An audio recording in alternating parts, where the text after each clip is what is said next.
Shalom saudaraku, senang dapat berjumpa lagi dengan Anda dan puji Tuhan saat ini kita sedang memasuki program baru yaitu Selidiki Aku sesi yang pertama. Dan untuk mengawali program ini kita berdoa bersama agar Allah Bapa di dalam dan melalui Tuhan Yesus Kristus memberkati program ini dari awal hingga selesainya nanti.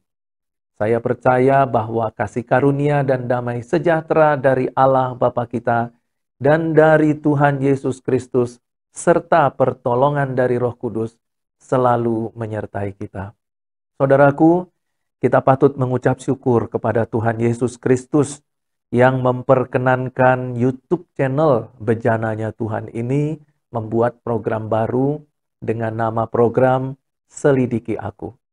Tujuan utama program ini adalah bersama-sama dengan para penonton, para pemirsa, kita dapat merenungkan firman Tuhan dan lebih banyak merefleksikan firman Tuhan itu ke dalam hidup ini, serta membawa pemirsa untuk lebih banyak mengevaluasi diri. Dan inilah kenapa program ini disebut dengan Selidiki Aku, karena bertujuan agar setiap pemirsa dapat merenungkan firman Tuhan dan kembali dapat mengevaluasi diri sehingga memiliki kesempatan di hari-hari mendatang dapat meningkatkan kualitas spiritualitas, kualitas rohaninya. Saudara, untuk sesi yang pertama ini kami memberikan tema yaitu ada pelangi di balik badai. Di mana ketika persoalan-persoalan hidup ini menimpa kita, kita tidak hanya berdiam diri di dalam kesedihan kita, tenggelam di dalam kepedihan hati kita. Tetapi kita harus melihat ada rencana Tuhan yang indah, bahwa di balik persoalan-persoalan yang terjadi dapat mendatangkan mujizat Tuhan. Dan kita boleh menikmati pertolongan-pertolongan Tuhan. Nah, saudara, kiranya program ini menjadi berkat untuk saudara sekalian. Saudaraku, di satu ketika, seorang guru TK di salah satu kota di Pulau Jawa mendapatkan award atau penghargaan dari sekolahnya karena prestasi kerja dari ibu guru ini. Ia mendapatkan beberapa hadiah dari yayasan di mana sekolah itu berada. Ibu guru ini berharap di salah satu hadiah tersebut ada uang cash. Karena biasanya yang terjadi setiap tahunnya, kalau ada award, penghargaan itu biasanya diberikan berupa beberapa souvenir, sertifikat penghargaan, dan voucher. Tetapi untuk kali ini, ibu guru ini berharap di salah satu hadiah tersebut ada uang cash. Mengapa, saudaraku? Karena ia ingin membelikan suaminya yang seorang hamba Tuhan itu sebuah celana panjang untuk pelayanan si suami. Sebagai catatan, saudara, keluarga ini hidup sangat sederhana di dalam keterbatasan keuangan. Saking sederhananya, untuk membeli sebuah celana panjang saja seharga 90.000 harus menunggu 1 tahun lamanya. Dan itu pun harus dibeli saat bulan Desember, di mana ibu guru ini mendapatkan uang gaji yang ke-13. Tetapi ternyata, saudara, apa yang terjadi? Yang ada di dalam hadiah tersebut adalah beberapa souvenir, kemudian ada sertifikat penghargaan, dan voucher belanja di salah satu supermarket di kotanya. Ibu guru ini sedikit kecewa karena supermarket tempat voucher itu dibelanjakan adalah supermarket yang tidak memiliki stok celana yang bagus. Jadi ibu guru ini walaupun mempunyai voucher 500.000 untuk belanja di sana, tidak dapat membelikan celana panjang yang agak sedikit bagus untuk pelayanan sang suami, untuk mendukung pelayanan suaminya. Nah, di tengah-tengah kekecewaannya itu, saudara, tak lama kemudian datanglah seorang temannya menghampirinya karena mendengar kabar ibu guru ini mendapatkan penghargaan dan itu pasti mendapatkan hadiah dari penghargaan itu. Lalu tanpa permisi, hadiah itu diambil, direbut dari tangan si ibu guru ini, dan langsung dibuka. Si teman ini langsung merobek kertas kado pembungkus hadiah itu tanpa hati-hati. Tak ayal lagi, saudara, amplop yang menempel pada kertas kado yang berisi voucher belanja senilai 500.000 itu pun ikut terobek. Mengetahui voucher itu sobek, semakin sedihlah ibu guru ini. Dia tidak tahan menahan kesedihannya dan mulai menangislah dia. Bagaimana saudara tidak sedih? Voucher sebesar itu bagi ibu guru ini teramat sangat berarti. Dan sekarang voucher itu sudah tidak dapat digunakan lagi karena sudah cacat. Sambil menelpon sang suami, ibu ini terus menangis. Tetapi mau berbuat apa? Tidak ada yang bisa dilakukannya. Hanya terus berusaha untuk menelan pil pahit ini. Sang suami juga tidak dapat berbuat apa-apa selain menghibur dengan firman Tuhan. Sudahlah, ayolah kita belajar mengucap syukur atas semua yang telah terjadi, kata sang suami.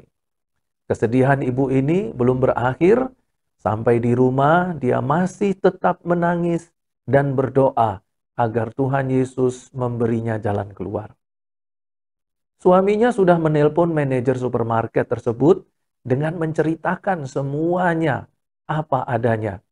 Tetapi manajer supermarket tersebut mengatakan bahwa voucher tidak boleh terlipat apalagi robek.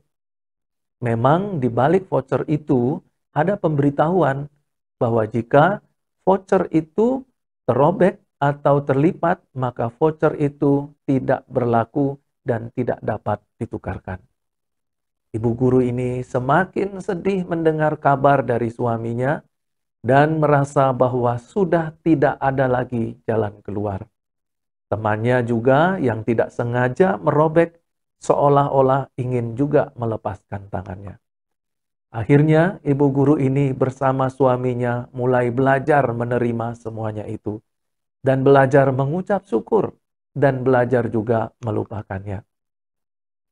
Menjelang sore, ada telepon dari seseorang untuk ibu guru.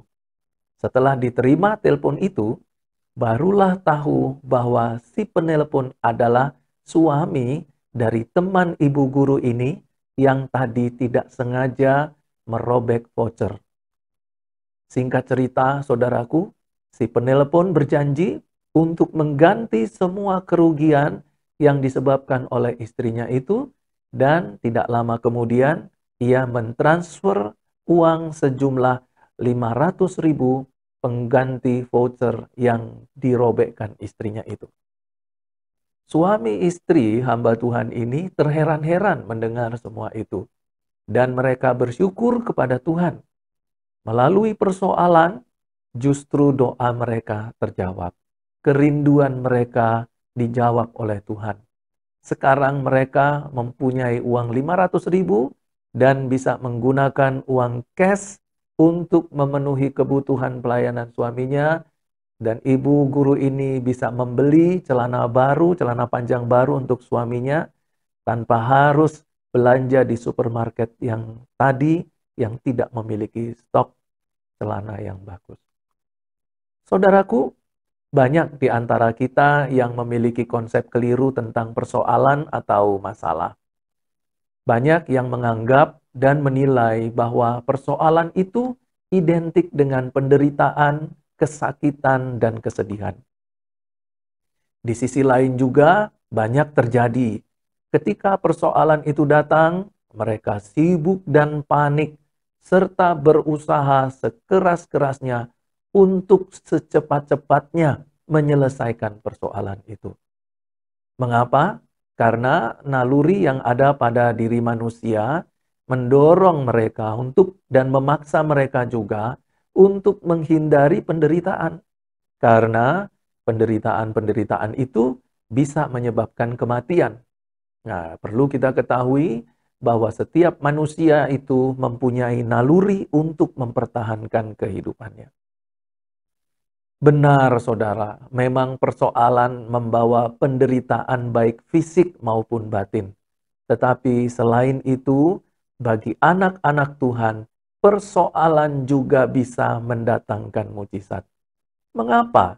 Karena Tuhan Yesus pasti menolong semua anak-anak Tuhan yang hidup sungguh-sungguh mengiring Tuhan dan hidup beriman. Saudaraku, persoalan dan pergumulan hidup akan membawa mereka setingkat demi setingkat lebih tinggi kualitas rohaninya di hadapan Tuhan. Di dalam 1 Korintus 10 ayat 13, di situ dikatakan, pencobaan-pencobaan yang kamu alami ialah pencobaan-pencobaan biasa, yang tidak melebihi kekuatan manusia. Sebab Allah setia, dan karena itu Ia tidak akan membiarkan kamu dicobai melampaui kekuatanmu. Pada waktu kamu dicobai, Ia akan memberikan kepadamu jalan keluar, sehingga kamu dapat menanggungnya. Saudara yang dikasihi oleh Tuhan Yesus Kristus, firman Tuhan ini begitu jelas bahwa ketika kita berada di dalam pergumulan hidup, Tuhan Yesus Kristus tidak tinggal diam. Bahkan Tuhan Yesus tidak mengizinkan persoalan hidup yang kita alami melebihi kekuatan kita. Jadi saudaraku, takarannya itu sudah diukurkan bahwa persoalan itu tidak lebih berat daripada yang kita mampu hadapi. Yang berikutnya bahwa Allah juga setia. Di dalam kesetiaannya Dia tidak akan meninggalkan kita. Dia tidak akan membiarkan kita di dalam pergumulan terus-menerus. Bahkan di dalam kesetiaan Allah, Allah akan turut campur tangan, memampukan kita, memberikan kepada kita kekuatan, memberikan kepada kita hikmat dan marifat ilahi, supaya kita dapat menanggung persoalan, melewati persoalan, menang dari persoalan, dan menikmati berkat dan mujizat Tuhan. Saudara, juga di dalam Yakobus 1 ayat 2 dikatakan, saudara-saudaraku, anggaplah sebagai suatu kebahagiaan apabila kamu jatuh ke dalam berbagai-bagai persoalan. Sebab kamu tahu bahwa ujian terhadap imanmu itu menghasilkan ketekunan. Dan biarkanlah ketekunan itu memperoleh buah yang matang, supaya kamu menjadi sempurna dan utuh dan tak kekurangan suatu apapun. Di sini jelas, saudara, bahwa Tuhan selalu memperhatikan hidup kita. Bahkan dikala kita mengalami persoalan, mengalami ujian, Tuhan terus memperhatikan hidup kita. Dan persoalan-persoalan itu diizinkan Tuhan terjadi agar kita lebih tekun dan masuk lebih tinggi lagi level kita di dalam iman dan spiritualitas kita di hadapan Tuhan.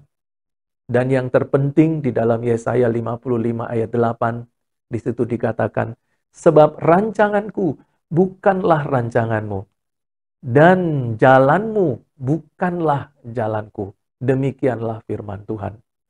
Seperti tingginya langit dari bumi, demikianlah tingginya jalanku dari jalanmu, dan rancanganku dari rancanganmu. Saudara-saudara, kita memang sering kali mencoba untuk menyelesaikan dalam rancangan kita sendiri semua persoalan itu. Kita mencoba menyelesaikan pergumulan masalah itu dengan kekuatan kita sendiri.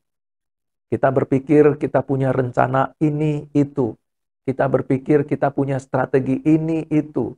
Kita pikir kita punya jalan keluar atas persoalan kita yang ini, jalan keluar yang itu, dan seterusnya. Tetapi seringkali yang terjadi adalah bahwa rencana Tuhan harus terjadi di dalam hidup kita. Dan terkadang, saudara, rencana Tuhan itu tidak seperti apa yang kita rencanakan. Dalam situasi ini, kita harus taat, setia, dan disiplin terus mengikuti Tuhan, mengiring Tuhan, mengikuti rencana Tuhan, mengikuti semua yang sudah diatur oleh Tuhan. Sehingga kita berada di dalam rancangannya, di dalam rencananya. Dan ketika kita menetapkan diri di dalam rancangan dan rencananya, walaupun tidak seperti yang kita konsepkan, kita pikirkan, yakinlah saudara bahwa Tuhan Yesus Kristus akan membawa kita kepada berkat-berkat, penyelesaian atas semua pergumulan, dan dapat nikmati mujizat Tuhan. Seperti ibu guru ini, dia mengalami persoalan, dia menyerahkan dirinya, menyerahkan persoalannya kepada Tuhan, dan Tuhan memberikan jalan keluar, dan ibu ini boleh menikmati mujizat Tuhan.